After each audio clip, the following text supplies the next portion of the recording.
Deep in Michaud State Forest in Cumberland County lies the remains of a major part of American history, a prisoner of war interrogation camp dating back to World War II.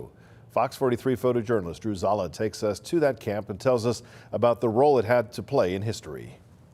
This picture wasn't taken at Pine Grove, but these prisoners, they were from a U-boat that had been captured, and they were sent to Pine Grove for their initial interrogation. In 1933, when the Civilian Conservation Corps was being established as part of Franklin Roosevelt's New Deal, and they selected sites where there was a need for conservation.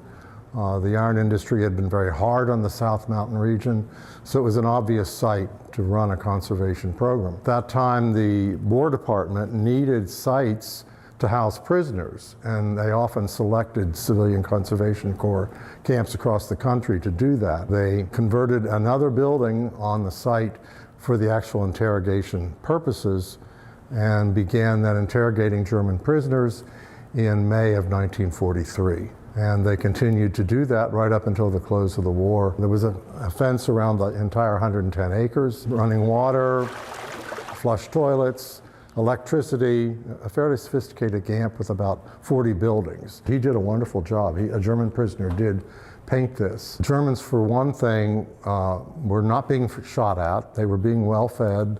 They were being well clothed. They were actually probably in better shape physically than they were when they were still fighting the war in North Africa or in Europe somewhere.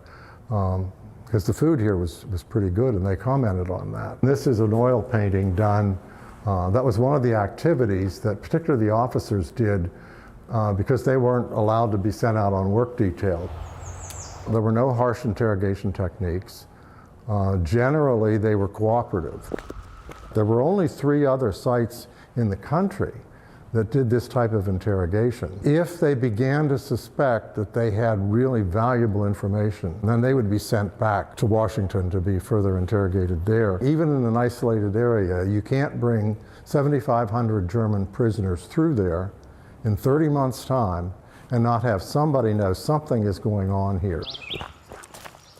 It's amazing the amount of activity the site gets. So much happened there. 2 of the most important events of the 20th century had a role to play at what we now call Camp Michaud.